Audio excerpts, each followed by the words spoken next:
It's Kirk, and this is another edition of Helix Studios Today. Do you hear a dog in the background? Do you hear several dogs? Oh, that's Silas in the background? Well, anyway, we've got Casey Roman. We're going to have a special guest coming up from our local BDSM group in Las Vegas. We've got Robin Moore, and of course, we've got Silas here with us. And the big challenge here is going to get Casey Roman to talk. Can we do that? I'll talk right now. Robin Moore goes by Pup Halo. Pup Halo. Now, this is something new that's just been released here. The scenes are coming out as we're recording. Pup Play. All right, I got to have you talk a little more, Casey. This was your idea. Why is this? And I've seen a couple of the scenes, and they are. Why is this hot? Why is it hot? I don't know. But Helix Studios actually started as a kink fetish site with Spank This. Kink has always been promoted by Helix. We don't get to do it very often. Pup Play is something that I've been into for a few years, and I got the green light to do something with it here, and got Pup Halo and Silas involved and had fun with it. Now, I first saw Pup Play at Folsom Street Fair back in 2016, and it seemed kind of interesting. They had a few guys doing the dog, but it seems like it's really exploded in the last 5 years. Yeah, I think it has. It's become a little trendy. I think it's because it's an easy way to get into a kink scene. Like, it's cute and fun and harmless, and it's a great way to explore fetishes and kinks. I know you didn't want to talk, so we'll switch to the guys you see on camera. All right, we've got Robin here, and Robin, you've come back, and your Pup Halo. What is the significance of having a name in the pup play community? I love my name, first of all. I modeled my name after, like, I love, like, angels and stuff, and, like, I don't know, cutesy, lighthearted stuff. So I kind of drew inspiration from that. But yeah, everyone has a pup name. Like, some people are more serious about it than others. Some people are pretty lax about it. Yeah, it means something special to everyone. In the kink community, some people are in it part of the day. Some people are in it all the day except when they're in work. Some people are in it 24/7. Mm-hmm. How much do you find yourself hours a day, days of the week involved in this kink? You're wearing a collar right now as we speak. I actually have been in a situation, like, I'm practicing kink more as, like, a daily thing, especially since I have a handler, or I don't call him that. Our main dynamic is actually, like, age play stuff. So he's like my daddy. Yeah, I wear the collar all the time whenever I can. You know, that's just kind of something I wanted to commit to him. So yeah. Wow, that's pretty amazing. Mm-hmm. You didn't bring him over to introduce us. He lives in San Francisco. Oh, it's a little far. Yeah, it's far. It's a hot minute away. All right, Silas, did you get a name for the movie series, the Pup Play series? I'm pretty sure it was just Pup Silas. I don't think I got, like, my own pup name.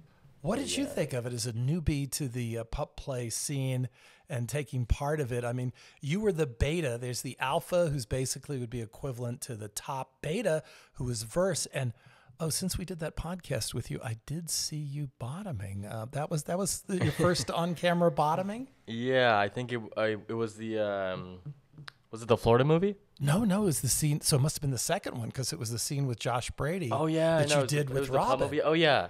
Yeah, I did bottom. I think that's the first time I came out on bottoming. Right. Yeah. So how was that experience for you? You know, it was fun. Especially you're wearing a mask. How do you feel about having sex in a dog mask?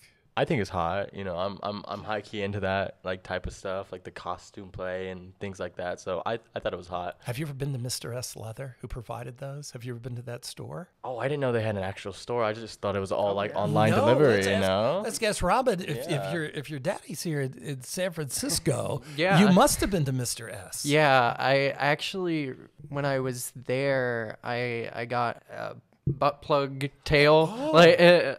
It's massive, but yeah, it was cool. Massive on which end, I must ask? The end that goes in, or the end that's out? The part that goes in. Oh, really? Yeah, it was cool. I got to buy that at the storefront.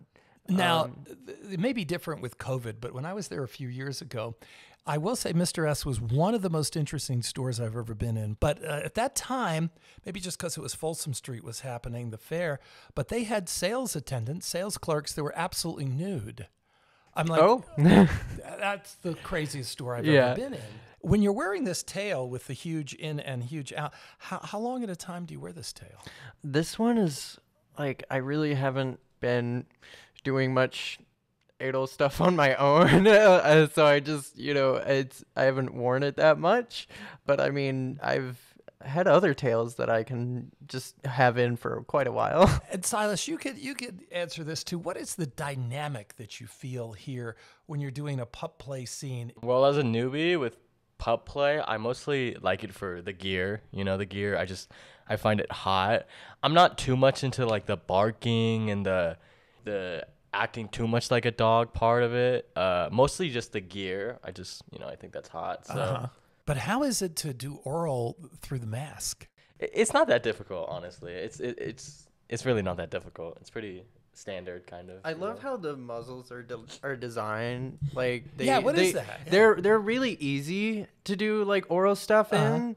So good on Mr. S for that. How long would you wear a mask? Would you wear a mask? Let's say tomorrow. Tomorrow will be Friday, hot Friday in Las Vegas. How long, would you wear a mask on a typical day? See, the thing is, like, that's one of the things I haven't liked about being here is that it's neoprene and like in the hot sun, like. Yeah. That can be pretty damaging for that, like over time. So I try not to wear it out in the heat a lot here. So, well, I'm going to get to these exciting how to look after your puppy questions from the website Nerdy Doggo.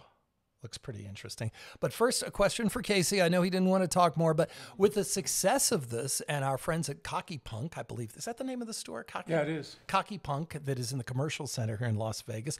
Look for a Helix display, possibly there soon.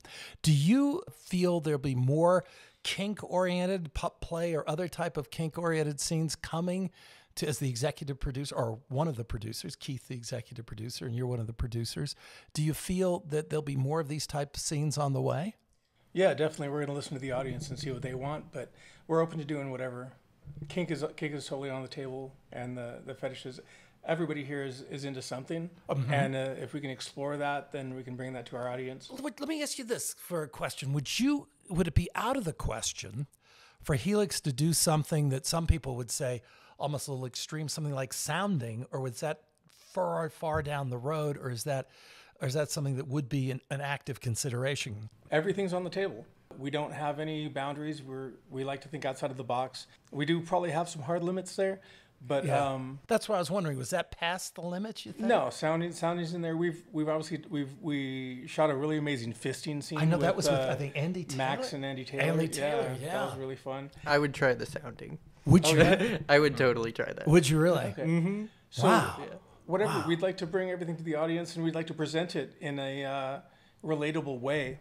I think sounding is super hot, but I got to check the anatomy, how you get a 10-inch straight rod into your I'm like, I'm a little confused. I've just got one piece of advice. Don't use candle wax. Okay, that's for sounding. Right. Yeah, and what this is, if the audience, some people may not know what we're talking about, it's basically taking a long rod that could be maybe up to 10 inches long. You don't have to get all of it in. And basically inserting it into your urethra. Say that 5 times fast. Urethra. And both men and women can do this. Of course, women have much shorter urethras than men.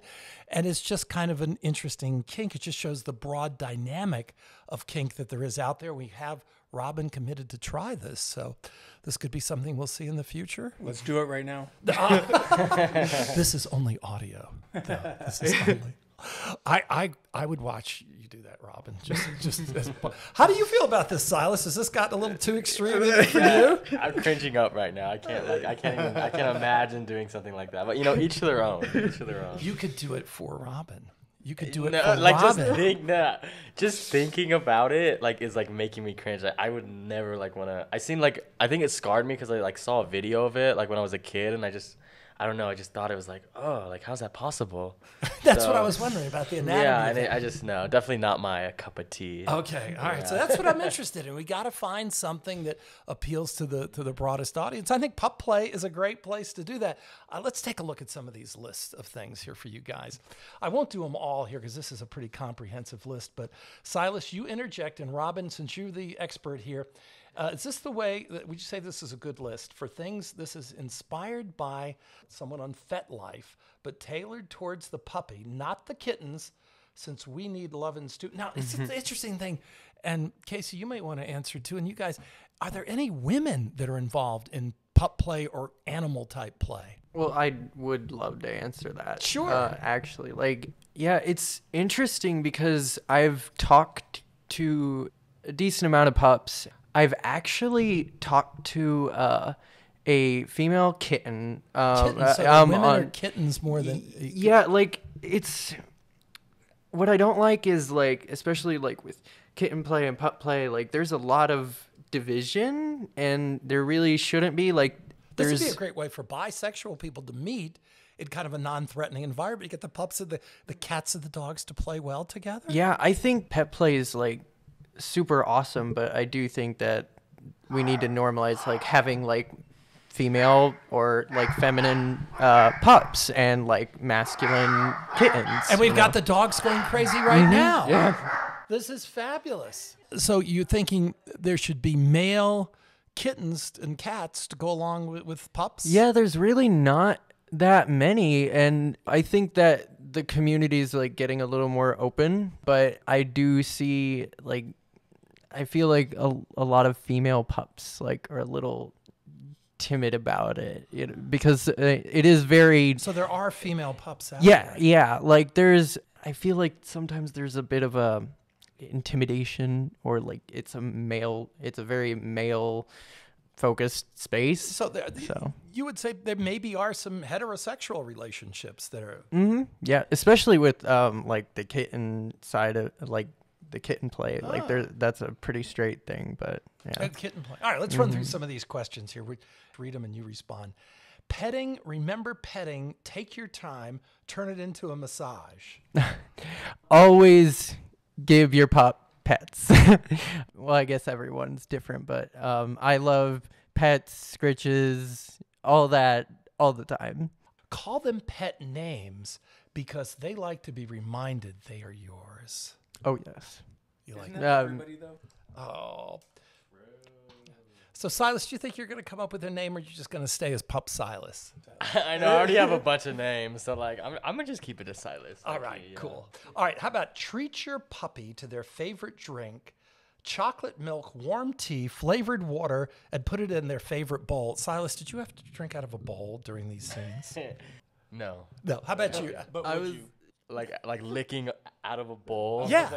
Like Your a own regular bowl like with your name on it. Oh yeah, definitely. Yeah. That sounds yeah. How about you, Robin? That sounds alright. Yeah, actually, my daddy got me a pet food bowl, and I actually eat out of it as much as I can. Do you really? Oh my gosh. Get on all fours and do I it, or- don't. I use a Okay. fork, but I still use it. I mean, if he told me to, I would drop the fork. Let's but- go next one to how about chew toys in their favorite color are a guaranteed way to make them happy. I have some squeaky toys. Do you really? Yeah. Now, Silas, would you draw the line at chewing on a puppy squeaky toy? No, everything's open. I'm down to try whatever, Yeah. You know, Halo's squeaky toy was used in the movie. Halo brought his own toys. Yeah. Whoa, fascinating. All right, now speaking of toys, how about add pretty charms to their collar for rewards for fun or no reason at all? I would say it would depend for me on what precious mineral it was.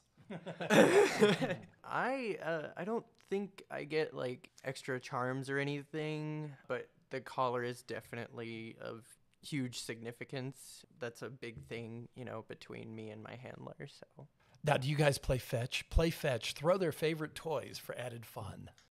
yeah. Me and some of my litter mates, I guess, played with some of them, and my daddy let us play through some of the toys around and gave us some time to just romp around. It was great. I'd love to meet this guy, your handler. That'd be fascinating. He's great. This is one of my favorite ones here. And here again, I'd love to see Silas do it too. I bet you've already done it, Robin. A car ride where they can stick their head out the window will always make everything better. I've yet to see this in the wild. Somebody with a pup hood and their head out of a car window. I'll show you a picture. You've seen it in the wild? How about you? Would you do that, Silas? I mean, yeah, I do it normally sometimes. So like, I'll put on puppet. And Robin, I bet you've already done that, huh? I love being out in public with my hood on, like anytime I can. Where's the weirdest place you've been out in public with your hood on? I was on a walk when I was living in Durango, and just people were like really looking at me a lot, and it made me a little uncomfortable, but I still did it because, fuck it. Hey, why it's not? My life. 3 more fun ones here for you, gentlemen. Biting, growling, scratching during player sex is a way of them saying they approve. You're liked. Absolutely. Thank you. We have that answer for the man that knows. Yeah, I totally give barks, when we're doing play and everything. I love it. Gnawing on you is their way of letting you know they're happy. Let the chewing happen. Do you chew on your handler? I don't think I do. I'd probably chew, maybe lick. But I guess I would do that more with my litter mates. Although I guess I do lick my daddy sometimes. That is something else. We didn't even get to that. We'll interject here. What are they called? Moshes? Is that what it is? Yeah. When you go, so you go and you play with other puppies, kind of like on the Pup Play movie. Is there a protocol to that, or do puppies just all get together and let the good times flow? I think it depends on the mosh and like the kind of setting you want. Like, some people are okay with it being like super sexual. Some people want it to be a little more open if people are a little hesitant for that. So it just kind of depends on the particular people. Do most puppies, do they wear anything? They've got the hood and they've got the collar and they've got does it have a name? The upper part? Harness. The harness. Yeah. Okay. But then a lot of times there's nothing below that except maybe the tail. Well, I guess like when I'm usually playing, I'll have like a jock strap or something. Okay, so it's color coordinated. Yeah, yeah, but I do have my hood and the harness. I too love my gear. So last thing I have here is get them to bark their answers as much as possible. Do you bark? I bark for sure. Silas, are you do you bark for Max when you guys are together? No.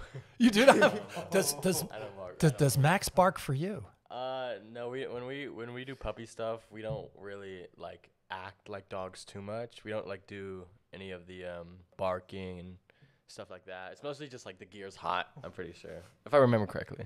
Cool. It's been a bit. All right, guys, we're gonna wrap this part up here. What is this all bark? Yeah.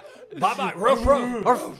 I admit it. This podcast has really gone to the dogs, but it's not over yet. Stay with us. We've got a special guest. It's Steven.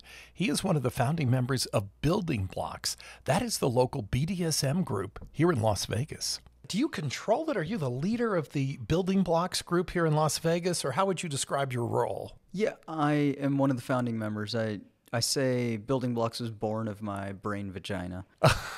That's an interesting concept. Now, what is Building Blocks? Building Blocks is a BDSM education group. I say that we are the school for kink sexuals, and we do classes every week on kinks, fetishes, and alternative lifestyles. Well, one of the things that I'm trying to do with this podcast is I'm trying to destigmatize the world of gay adult entertainment, because I think what I've found already is it's almost like a family that we have here. And I think you have kind of the same situation with your Building Blocks group, is that BDSM historically has had kind of like that hushed, oh, this is so evil, this is terrible, this is like bad. And you're trying to show that, no, it's a great way to expand your personal freedom, your personal sexuality. And what else would you say about it? I think it's a great way to explore the self. I think it's a great way to explore your partner or partners. One of the core elements to any relationship is trust. And being able to tell a partner, hey, I want to try something new. Here are my limits. these are all conversations that need to happen between people, and those practices where you really talk about what you're thinking about, what you're fantasizing, what you want to do, what you want to try, what you thought was hot, but you would never ever want to do it yourself.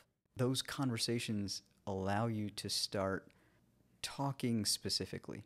You can start to communicate clearly where you and your partner understand each other better. When it comes to pup play, from what I understand, you connected with Casey Roman from here at Helix. And what kind of assistance did you provide, or the Building Blocks group provide, to make sure we got the authenticity of the whole pup play kink into the scenes? So Building Blocks, we cater to a number of groups.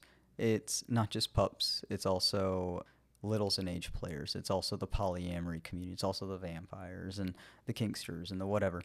So we reached out to pups who identify as pups.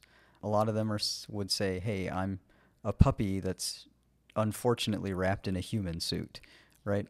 We reached out to those folks and said, hey, Helix is having this event. Would you like to go? There's going to be cameras there. You're going to end up on video. If that's not in your comfort limits, don't go. But if you're fine with that, they can probably work within your comfort limits. And we got a large turnout. And one thing that I've learned from a couple of the seminars I've been to is that the great diversity there really is in the BDSM community. Some people, it's just an occasional, once a month, every couple of months event. For other people, whether it's pup play or whether it's another type of kink, for lack of a better word, or role play, they almost live their entire lives in their chosen kink. Yeah, very much. You'll find the entire spectrum. There are folks that truly 24/7, they're a pup, and they have to act human to go to work. And then there are other folks that really just like the gear. They would love to take an evening or a weekend off from being human. Puppies, they don't worry about the bills. The puppies, they don't worry about our mundane problems. They just pet me. They just want food. Is that what you find with a lot of BDSM, that it's kind of an escape from reality, at least for a short or long term? Or is there a common bond between, say, pup play or some of the other kinks that you would have, whether it would be riggers who do the rope play or any of the other many spectrums that you have there? I wouldn't call it an escape from reality. Rather, it is a pathway or a vehicle to a headspace.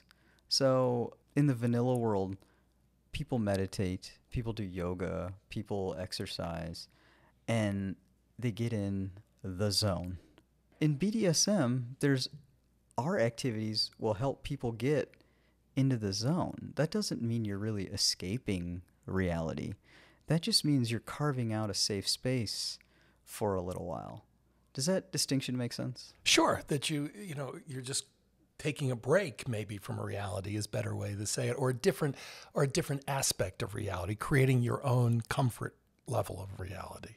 Yeah. Now, only probably a few of our many listeners will be in the Las Vegas area, but are there groups like Building Blocks that you've found, as you're the founder of the one here locally in Southern Nevada? Are there groups similar in other major cities around the country and the world, or what's the status? 100%. Now, information I'm about to give might be a little bit dated. So COVID, unfortunately, has wrought havoc on groups like Building Blocks. We are struggling. But prior to the pandemic, there were definitely live, active groups throughout the nation. One of the big ones in LA is Threshold. In San Diego, there's Club X. In New York, there's TESS, which is the Eulenspiegel Society. They're the oldest one in the nation. In San Francisco, there is Janus Society. In you basically name a big city, there is something there. Now, you do have to put some effort into it, because I know one of the things that is most important about Building Blocks and other BDSM groups around the country, and I would assume most of them would have similar protocols, is the level of safety that you want to have for the members. And that includes them not being outed maybe to a family member or to an employer who may not be, let's just say, kink friendly. 100%. You know, for building blocks, I think we're unique in that we force absolutely every single person to go through an orientation before they join other events. And that orientation is really focused in on being respectful. Respect is focused in on not outing people. So we want to make sure that new folks know, you know, when a new person comes into a new environment, they don't want to be thought of negatively. But if we don't lay out the rules for them, they don't know, you know? A lot of folks will think, hey, I'm coming in, you're really pretty, whip out a phone, like I'm trying to praise you by taking this picture. And they don't realize that some people get wigged out around cameras because they don't want to get a picture put up on Facebook with them in a BDSM environment. Well, you know, one of the things that we do is we try to reach people throughout all America and the world, for that matter.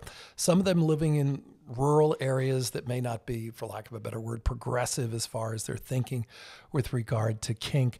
What advice do you give to someone who's searching and exploring? And one of the things that I think Helix does is it shows young men, and really women for that matter, that they're not alone, that this is something that is good and attractive and life affirming. How does someone, especially in a smaller city or smaller community, find a pup to play with, find somebody else who may have, no matter what kink it is, find somebody who they can be, well, for lack of a better word, family with? It kind of depends on the little geography. There's one website, FetLife, which brings together folks from all aspects of kink and BDSM, and creating a profile there and looking for the groups and the activities that are in your area will probably help you connect. In the smaller communities, it is tough. Some people, for building blocks, we actually have people reach out to us like 3 months, 4 months, even a year in advance, and they're like, hey, I'm coming to Vegas and I'm really excited about this building blocks. I want to come to a class.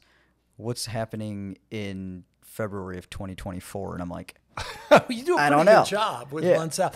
All right, so the bottom line here, you've heard, I guess, the building blocks. I haven't been to one, but I understand you guys have like moshes where all the pets and other assorted animals. It doesn't just have to be dogs, does it? Right. So ours is a pet mosh. More frequently, we see pup moshes, but ours is species inclusive. So I think that's one thing about building blocks. You have, it's kink inclusive kind of no matter what that kink is, as long as it's consensual and reasonably safe, I guess. Exactly. So we'll have the kittens playing with the pups, and we'll have a pony in the corner. And is there really somebody that does a pony? We have several folks that identify as ponies. And, really? Yeah, they have this beautiful attire to go with it. A lot of them will have a cart that they pull their master on. Wow. You know, the master will have like a little whip, and I mean, it's you know, if you look up pony play, there you'll find some very, I think, beautiful pictures. Well, you are the kink master in Las Vegas. I have seen that already. Now, if someone, no matter where they are, if they've watched a couple of the scenes on Helix, which are hot, they're unique, they're different. Maybe somebody doesn't want to know that I don't want to do the lifestyle, but I really love to have a hood and do it twice a year. How would you recommend basically finding a group, like you said, just maybe FetLife through the web, finding like-minded folks? Yeah, FetLife, Google searches. If anybody has any difficulty, they can reach out to me. I usually know folks. If it's some obscure town, I know the folks that are kind of nearby. All right, let's wrap it up with how would they contact you if folks want to get in contact with you? Best way is through email. Email is buildingblockslv@gmail.com. If you leave that LV off, you're going to get some preschool out of the Midwest. So it's got to be buildingblockslv@gmail.com. That's very, very important. I bet you they've probably gotten some interesting emails at that preschool. I'm afraid they have. All right. Well, that's fascinating. Thank you so much, Stephen, for coming in, and I appreciate your help. And before we go, I would like to ask the guest if they have anything else they'd like to add or they'd like to say about their organization or what they're up to. For instance, how did you decide that this is something you wanted to found? I actually moved to Vegas. When I moved here, I noticed that there wasn't really this educational program that we built. Vegas seems like an amazing place with all this nude women bars for straight men, but maybe until you came along and, you know, Helix here now, maybe not the greatest gay or kink-friendly city out there. I hesitate to agree, but I actually do. Our LGBTQ community here in Vegas can create factions, and that works against like harmony. And you know, when you're told, oh, that's wrong and that's wrong and that's wrong, it makes it a little bit difficult to really be open about what you think is right. You know what's right for you. And, you know, at least with building blocks, we haven't really gone down that path at all. We just accept people the way they are, and we want to support them on their path, whatever path that happens to be. That's a great way to end, because that's one of the things that the foundation really of this podcast is. I think if there had been something like this when I was a youth or a young man, life may have been different. It doesn't matter whether you're gay or maybe have a kink, that you are right the way you are. As long as you're not physically harming yourself or others, have at it. And I think acceptance is key, and you do a great job with people accepting who they are and what they want to be and how they want to express themselves. Well, thank you. That's music to my ears. That's you know, that is one of the core elements of our group, and every time I hear these stories of people that have come to accept themselves, have hit milestones, whether it's with respect to body positivity or sex positivity or understanding their partner or whatever, it just makes me happy. So the bottom line is make use of the available resources, whether it's emailing Steven, and I know him and he will email you back. and that's great. We're having the dogs bark. What a better way to end talking about BDSM and puppy play. Thanks, Steven. Thanks for joining us so much. Thank you for having me.